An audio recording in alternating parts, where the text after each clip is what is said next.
Hey guys, I got a pretty good behind the scenes story for you about Caleb Freeman. Have you heard about Caleb and his movement on Facebook, But God?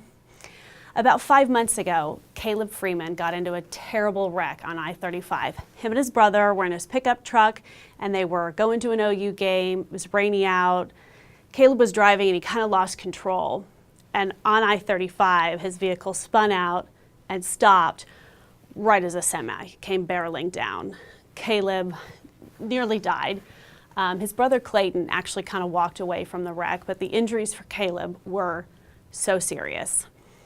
So serious, in fact, that he ended up in Denver at Craig Hospital, where he's getting intense physical therapy for his traumatic brain injury.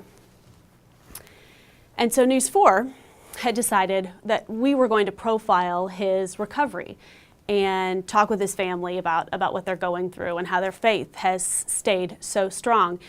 And we were preparing to go to Denver, and 2 days before we left, I was gathering the pieces that I would need in order to tell this story. The family helped put me in touch with the truck driver who was driving on I-35 that night. His name was Alex Stout, and we actually caught up to him over Skype. He was in Mississippi and had pulled over into a truck stop and did an interview with us on Skype. Alex was gracious and wonderful and had some details for us about the wreck that night. So here's a little bit from Alex. I kept asking about him and nobody could really tell me anything. That was really hard, not knowing what happened, because I knew afterwards, like I knew he was young, but when I got the report and I found out that he was only 16 years old, that's what really hurt more than anything, was just, just knowing that he was so young, just knowing that I did that, and I did hit him. That was really hard to get, just really, it was really rough. Still to this day, when it rains, I struggle with my driving. Like I cannot really drive in the rain as much. And we also tracked down a guy named Brad Frakes, who is an MMA fighter, a real tough guy, and was on that same highway that night, I-35, and was one of the first people to pull over and helped pull Clayton out of the passenger seat and spoke to the family that night. He was the one who told the parents that their sons had been in an awful wreck. And interestingly enough, Brad Frakes' life has been changed incredibly because of this wreck as well. He tells us that he was so far from Jesus and God before Caleb's wreck, but because he's plugged in to this hashtag and to Caleb's story, has started reconnecting with his faith. In fact, before one of his MMA fights, that was just a few weeks before he did our interview with us, he gave us this cell phone video and was so proud that he had gotten up before a group of more than 1,000 people and shared his faith by praying before the crowd right before the fight on that night. Check it out. Please remain standing as we have our minister come in to give a brief word of prayer, and we'll get the action started once again right here at All Point. Hey, what's up? Who's ready to see me fight? Who's ready to see the other guys fight?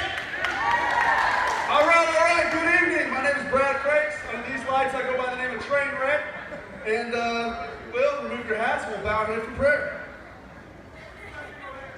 Dear Heavenly Father, we come to you tonight, thankful for the many blessings you have given.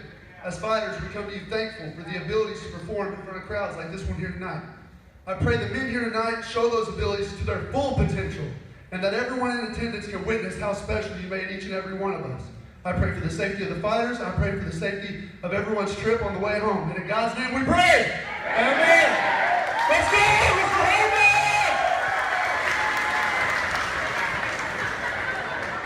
Ladies and gentlemen, before we get started, we want to recognize some of our sponsors tonight. Sonic, TS2 Studios, Ritter Pharmacy, and Stuntsville Ford. We want to give... Okay, come on.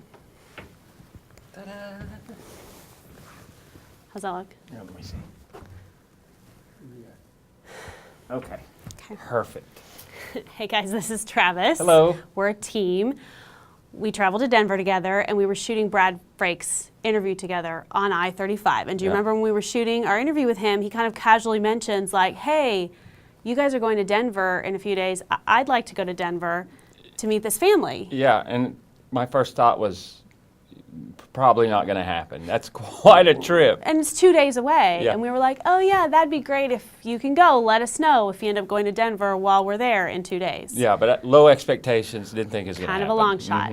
So that morning, we leave for Denver and we're on the airplane, and I texted Brad and said, hey, we're on our way to Denver. Where did you land on that? Are you going to come or not?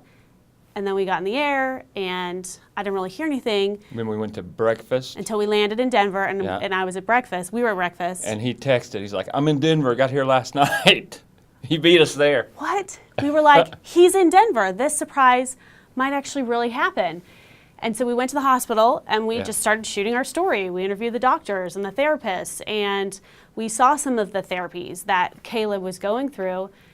And then when we were about to sit down with Caleb's parents to do that portion of our interview, Brad texted again, I'm here. Yeah. And we're like, this surprise might really happen. So we had videotaped messages from Alex Stout, the truck driver, and from Brad. And we were going to play those for Caleb. Yeah, on the phone, had it all ready to go. And as we were playing the video message, Brad was in the hall. surprise. So awesome. Such a cool moment. That we have. Yeah, pretty much. I mean, awesome. Kev, this is going to be awesome, man. Okay. Cool. Will you trade me phone for the crackers? Okay. And you can try to, Clayton, you might help him. Do you want? You can. Would you kinda- like to yeah. hold it? Okay, let's make sure it's up all the way. Okay. Hi, Caleb. First, we want to say we are so thankful that you have invited us to the hospital to document your recovery and tell folks about all the miracles that you and your family have seen during your recovery. I'm in the News 4 studios right now. This is where we do the news here. And as we were gathering the pieces to tell your story, I came across a few things that I thought that you should hear from your rescuers. Alex Stout is the truck driver who accidentally hit you that night, and you've never met him in person, but he wanted you to know this. I'd like to let him know he is a very strong person. He's an incredible boy. I am just amazed at the progress he's making. I hope he continues to make all that great progress, and I will read about it. I really hope to see him walking and running again, and it's incredible to know that even his therapist and everybody that's helping him is even optimistic about him being able to do all those things again. So I am very glad to know he's so strong and incredible. Caleb, you are strong and you are special, and there's someone else who helped in your rescue that night who also has a special message for you and your family. Hey Caleb, it's Brad. It's been a couple months since I've seen you, which is a good thing. And my life's really changed and you've inspired me. So I hope to see you soon. And this time, hopefully we can hang out, play some basketball or something like that. But the last time I seen you, you were in a collision not too far behind me. And since then, following you and following your story has changed my life just about as much as yours changed. And just like somebody saved you that night, your story saved me, and I'm really excited to call you a friend, man. Hey, buddy. Alright. I couldn't do it through video. I had to come. There he is right there, How Caleb. are you? Bingo. You're welcome. What is it, Caleb? Let's see it. Thunderhead. Let's look at Thunder Hat. Wow. Did you drive all the way up here? Yeah.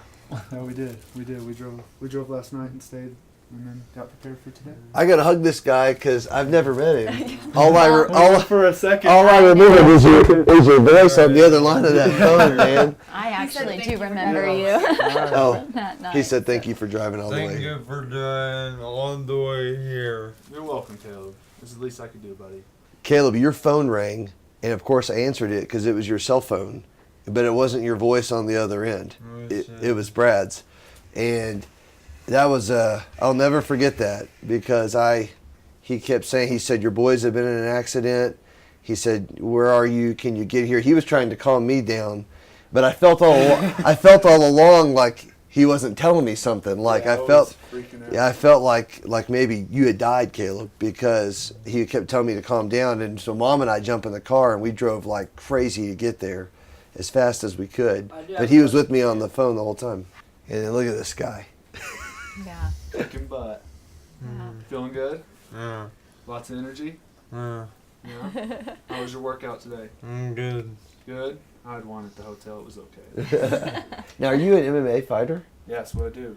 And I recently started praying and stuff in like events. So my last fight, which is why you got the thanks for the inspiration. I went out before the national anthem and prayed in front of everybody. I saw that video. Yeah, that was. So that was pretty cool. Really cool. I have a request though. What? I want to run a 5K with you. So you got to get to going. Okay? Sounds good. You can't stop. You know what I mean? No. You can't just be like, I'm not going to run one. I need you to run one with me. I will. Alright, fair enough. Now that would Are be. you going to promise me though? I promise. Alright, Yeah. There you go, right there. alright. That's the 5K Done promise right there. So we're going to do that. I will.